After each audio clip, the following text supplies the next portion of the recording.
जयदेव बाबू बड़ प्रांजल भाव आम मानकर आसवा आजिकार सांबादिक सम्मेलन कर उद्देश्य भितर कहते मुझे दोहरापी चाहे नहीं। तो मोटामोटी भाव आज आमर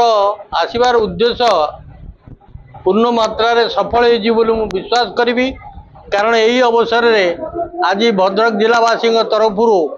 असित बाबू को संबर्धना देवाई एवं ताकर आज गृह प्रवेश पर कांग्रेस ऑफिस को आसबार जो कार्यक्रम रखी एवं जो सभाटी है से सभारे बड़ प्रांजल भाव में बहु वक्ता आसंता 11 तारीख दिन राहुल गांधी जो ओडिशा आसुचंती से विषय सूचना देइचंती। मु आपण मानक माध्यम रे केवल एतिक अनुरोध करने चाहे जो जो विषय सब जयदेव बाबू कहले से उद्देश्य रे राहुल गांधी ओडिशा आसुचंती आमर एआईसीसी सभापति आसुचंती एआईसीसी रो जनरल सेक्रेटरी मध्य आसुचंती आमर पीसीसी सभापति मध्य रहिबे एवं ये सभारे आमर ए जिलार जे प्रभारी श्रीमती शर्मा देवस्मिता एवं एआईसीसी रो सेक्रेटरी मधुस्मिता भी अछंती वयोज्येष्ठ नेता अनंत बाबू अछंती ओडिशा राज्यर वरिष्ठ कांग्रेस नेता पूर्वतन प्रदेश कांग्रेस कमिटी सभापति सम्मानीय श्रीजुक्त अनंत प्रसाद सेठी पूर्वतन सांसद एवं पीएससी रो मेंबर पूर्वतन विधायक सम्मानीय श्रीजुक्त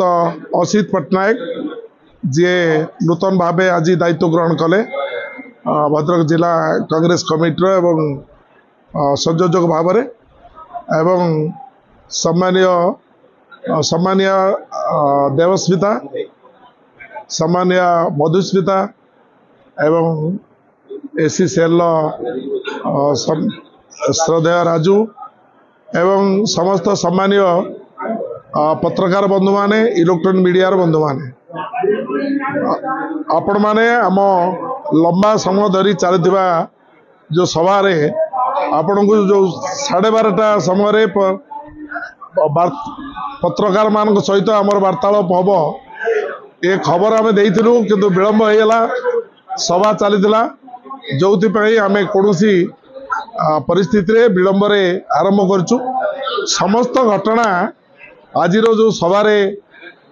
जिला कांग्रेस कमिटी समस्त वरिष्ठ नेता आमे जो 3 जन प्रदेश कांग्रेस कमिटी तरफ एवं आमर इनचार्ज देवस्मिता ए आपण मानकु समस्त को आमे निवेदन कर सारचु जे आमर जनमानस नेता श्रीजुक्त राहुल गांधी जी समग्र भारत वर्ष रे चांचल्य सृष्टि करिसेंती भारत वर्षर संविधान को रक्षा करने एवं गणतंत्र को रक्षा करने आसंता 11 तारीख दिन बरमुंडा पड़िया ठारे श्रीयुक्त राहुल गांधी जी मल्लिकार्जुन खड़गे जी और वेणुगोपाल जी आपण मान उद्बोधन करेंगे। यही सभा व्यापक संख्यार योगदान करने को निवेदन।